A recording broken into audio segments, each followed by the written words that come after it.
1994 की एक ठंडी शांत सुबह रूस के कोल्मना नाम के छोटे से कस्बे में एक बच्चे का जन्म होता है। बाहर बर्फ गिर रही थी, हवा में ठंड थी और दुनिया अपने हिसाब से चल रही थी। किसी को नहीं पता था कि इसी दिन इसी छोटे से शहर में एक ऐसा बच्चा आया है जिसकी सोच आने वाले दशकों में पूरी डिजिटल दुनिया की रीढ़ बदल देगी। उसका नाम रखा गया विटालिक दिमित्रिएविच बुटेरिन। घर बहुत अमीर नहीं था, लेकिन किताबों से भरा हुआ जरूर था। पिता दिमित्री कंप्यूटर साइंस से जुड़े थे। माँ नतालिया एक बुद्धिमान और शांत स्वभाव की महिला। दोनों को अंदाजा था कि बच्चे में कोई खास बात है, लेकिन कितनी खास, इसका अंदाजा आने में समय था। बचपन का वो बच्चा जो दूसरे बच्चों जैसा बिल्कुल नहीं था, जहां बाकी बच्चे खिलौने तोड़ते, बाहर दौड़ते, शोर करते, विटालिक चुपचाप बैठकर हर चीज को समझने में अपना समय लगाता था। 3 साल की उम्र में वह अंकों में दिलचस्पी लेने लगा। 4 साल का हुआ तो उसकी जुबान पर अक्सर वही सवाल होता, यदि संख्या बढ़ती जाती है तो वो कहाँ तक जा सकती है। उसकी दादी जब उसे कहानी सुनाती तो वह कहानी सुनने की जगह कहानी के पीछे का लॉजिक पूछता। दादी, ये राजकुमार ये काम ऐसे क्यों करता है? अगर उसे ये रास्ता चुनना चाहिए था तो उसने वो वाला क्यों लिया? स्कूल में दाखिला हुआ और पहली ही हफ्ते में टीचर समझ गई, ये साधारण बच्चा नहीं है। गणित का एक टेस्ट हुआ जिसमें 3 अंकों की संख्याएं जोड़नी थीं। जहां बच्चे उंगलियां गिन रहे थे, विटालिक ने पूरा टेस्ट 1 मिनट में कर दिया। शुरू में लोग उसे गिफ्टेड बताते थे, पर धीरे धीरे उसकी प्रतिभा उसे अकेला बनाने लगी। कक्षा में वह ज्यादा बोलता नहीं था, दोस्त कम थे। कुछ बच्चे उसका मजाक भी उड़ाते कि वह नर्ड है, पर उसे फर्क नहीं पड़ता था। उसका असली दुनिया किताबें, लॉजिक और कंप्यूटर थे। रूस से कनाडा का सफर जब वह 6 साल का था, उसके माता पिता अलग हो गए। माँ ने नया जीवन शुरू करने का फैसला किया और परिवार कनाडा चला आया। नया देश, नई भाषा, नया माहौल। उस पर वह बच्चा पहले ही इंट्रोवर्ट था। कई बार टीचर्स को लगता था कि वह दूसरे बच्चों से धीमा है, क्योंकि वह लोकल भाषा धीरे सीख रहा था। लेकिन सिर्फ 1 साल बाद वह भाषा में उतना ही तेज हो गया जितना गणित में था। स्कूल ने उसे गिफ्टेड चिल्ड्रन प्रोग्राम में डाल दिया। यही से असली कहानी शुरू होती है। छुपी हुई प्रतिभा का जागना विटालिक धीरे धीरे कंप्यूटर की तरफ खींचने लगा। 9 साल की उम्र में उसने पहली बार कंप्यूटर से प्यार महसूस किया। वह घंटों कोडिंग जैसी चीजें सीखता रहता, अपनी ही दुनिया में खोया हुआ। समाज ने उसे अजीब बच्चा माना, लेकिन विज्ञान और टेक्नोलॉजी ने उसे जीनियस माना। उसके दिमाग में लगातार सवाल उठते थे, अगर चीजें ऐसे चलती हैं तो इन्हें ऐसे क्यों नहीं चलाया जा सकता? अगर दुनिया में सिस्टम है तो वो सिस्टम लोगों पर काबू क्यों रखते हैं?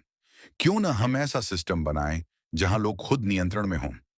लेकिन तब तक उसे बिटकॉइन के बारे में मालूम नहीं था, और जिस दिन बिटकॉइन उसकी जिंदगी में आया, सब बदलने वाला था। 2011 बिटकॉइन से सामना वह सिर्फ 17 साल का था। एक शाम उसका पिता घर आया और बोला, विटालिक, मैं तुम्हें कुछ दिलचस्प दिखाना चाहता हूं, कुछ ऐसा जो दुनिया को बदल सकता है।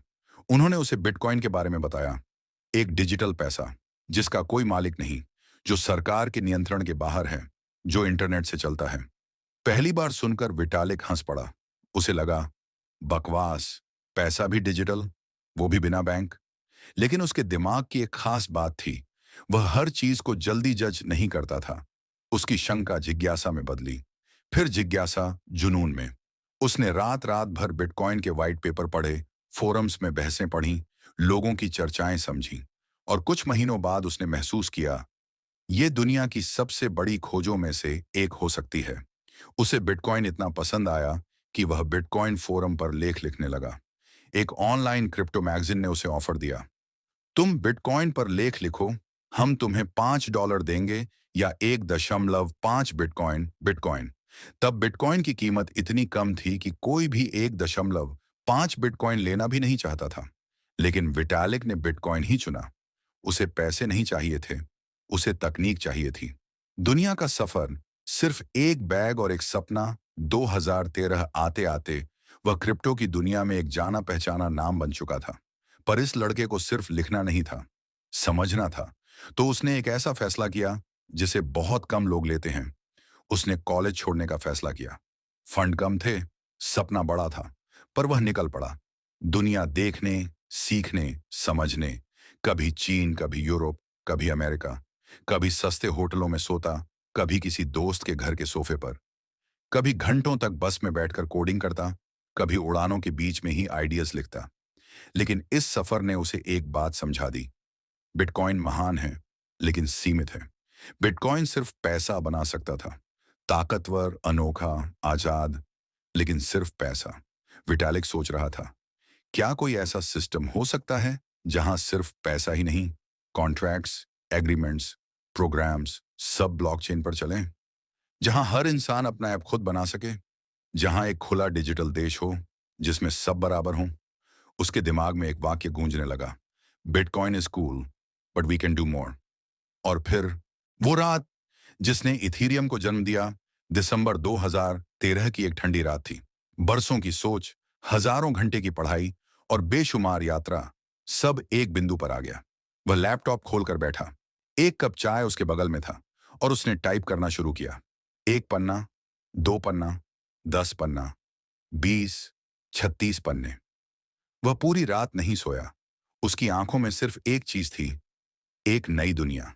सुबह तक दुनिया ने इतिहास का एक नया दस्तावेज पाया, इथीरियम व्हाइट पेपर। लेकिन कहानी यहीं खत्म नहीं होती।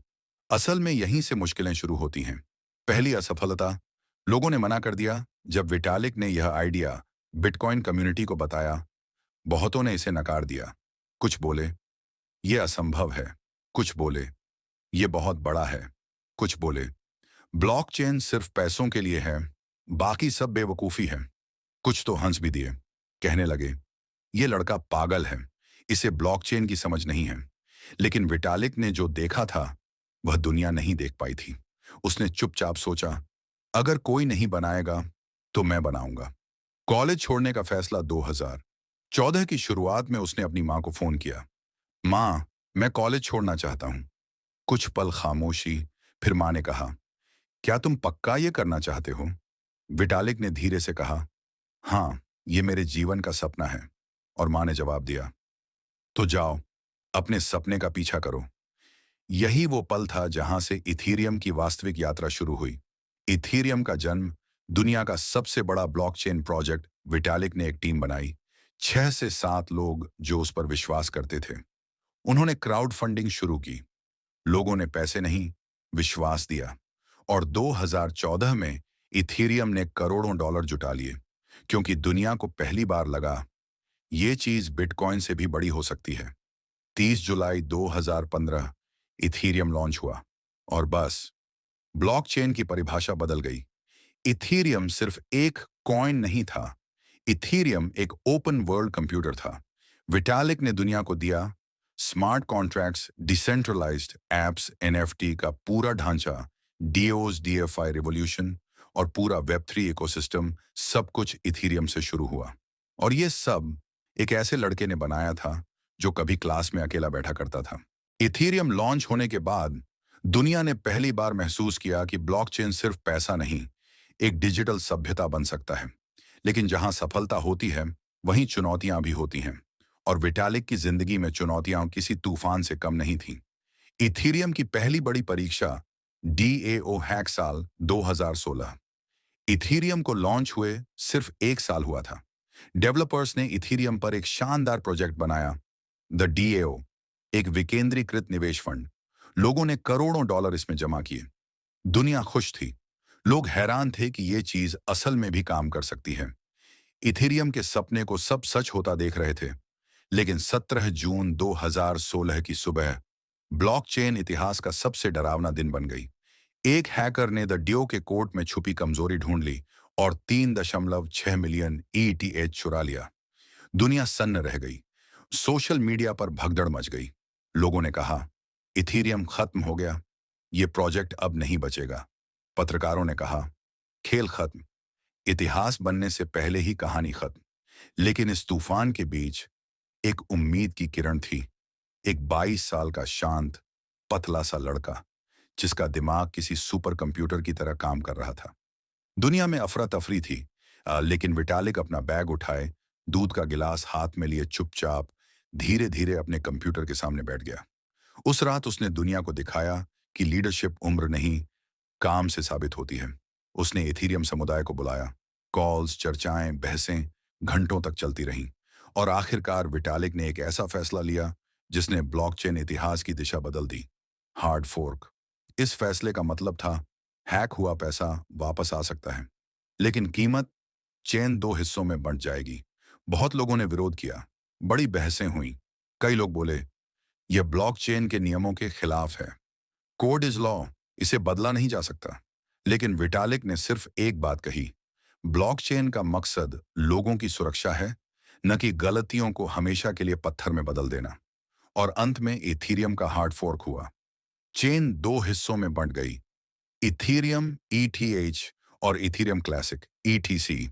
बहुत लोग नाराज हुए, बहुत लोग प्रभावित हुए, लेकिन इथीरियम बच गया और सिर्फ बचा ही नहीं, पहले से 10 गुना मजबूत होकर लौटा। विटालिक की सोच साधारण नहीं, पागलपन के करीब इथीरियम बढ़ रहा था। दुनिया वेब 3 नाम की नई चीज को समझने लगी थी। क्रिप्टो सिर्फ ट्रेडिंग का नाम नहीं, एक भविष्य की टेक्नोलॉजी बन रही थी। और अक्सर जब लोग इथीरियम की सफलता के बारे में बात करते, वह एक ही बात कहते, विटालिक इंसान नहीं लगता, यह दिमाग किसी और ग्रह का है, क्योंकि उसकी सोच बहुत अलग थी। लोग पूछते, तुम दुनिया पर राज क्यों नहीं करना चाहते? वह मुस्कुराकर कहता, मुझे दुनिया को खोलना है, बंद करके रखने में क्या मजा है? लोग पूछते, तुम अमीर क्यों नहीं बनना चाहते? वह हंसकर कहता, पैसा बहुत लोगों के सपने पूरे कर सकता है, मेरे सपने पैसे से बड़े हैं। लोग पूछते, तुम हर जगह ट्रैवल करते हो, इतनी मुश्किल जिंदगी क्यों? वह शांत आवाज में कहता, सपनों का रास्ता आसान नहीं होता। एक साधारण जिंदगी वाला असाधारण इंसान इथीरियम लॉन्च होने के बाद विटालिक करोड़पति बन चुका था। बहुत लोग इतने पैसे देखकर बड़ी कारें खरीदते, विलासिता में जीते या स्पॉटलाइट में डूब जाते। लेकिन विटालिक, उसकी जिंदगी वहीं पुरानी थी। वह सस्ते होटल में ठहरता, सस्ता खाना खाता, सस्ते कपड़े पहनता। उसका मशहूर यूनिकॉर्न प्रिंट वाला टी शर्ट आज भी लोग याद करते हैं। एक बार फोटोग्राफर ने पूछा, इतने पैसे हैं फिर भी इतना सिंपल क्यों? उसने कहा, टेक्नोलॉजी मेरे लिए खेल है, पैसा उसका बाय प्रोडक्ट है। इथीरियम फाउंडेशन में उसकी तनख्वाह भी बहुत कम थी। वह कहता, अगर मैं ज्यादा पैसे लूंगा तो लोग सोचेंगे कि मैं इस प्रोजेक्ट को पैसों के लिए चला रहा हूं। उसकी सोच थी, अगर दुनिया बदलेगी तो भरोसे के दम पर बदलेगी। क्रिप्टो की दुनिया में ड्रामा, लेकिन विटालिक हमेशा शांत। 2017 से 2018 में क्रिप्टो बूम आया। इथीरियम आसमान छू रहा था, आईसीओ क्रेज हर जगह था, लोग करोड़पति बन रहे थे, हर प्रोजेक्ट के पीछे एक कॉइन निकल रहा था। लेकिन इस धुएं और चमक के बीच विटालिक अकेला व्यक्ति था, जो भीड़ में शांति की आवाज था। किसी कॉन्फ्रेंस में उसने कहा, क्रिप्टो एक बुलबुला नहीं है, लेकिन क्रिप्टो के आसपास बहुत सारे बुलबुले जरूर हैं। लोगों को यह बात चुभी, लेकिन यही सच था। जहां लोग हाइप बना रहे थे, विटालिक इनोवेशन ला रहा था।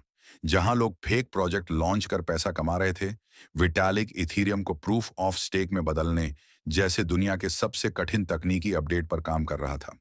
यह कहानी बताती है, बड़े सपने अक्सर छोटे कमरों में पैदा होते हैं। बड़े काम करने के लिए उम्र नहीं, जुनून चाहिए। दुनिया हंसती है, लेकिन विजेता शांत रहते हैं। असली शक्ति धीरज है, और असली इंसान वही है जो बड़ी सफलता के बाद भी विनम्र रहे। विटालिक बुटेरिन सिर्फ इथीरियम का निर्माता नहीं है, वह एक ऐसी सोच का प्रतीक है जो कहती है, दुनिया बदलने वाले लोग सबसे पहले खुद की दुनिया बदलते हैं। दोस्तों, अगर आपको विटालिक बुटेरिन की ये गहरी, प्रेरणादायक और असाधारण कहानी पसंद आई हो, तो वीडियो को लाइक, शेयर और सब्सक्राइब जरूर करें। हम आपको ऐसी ही असली क्रिप्टो कहानियां रोज लाते रहेंगे।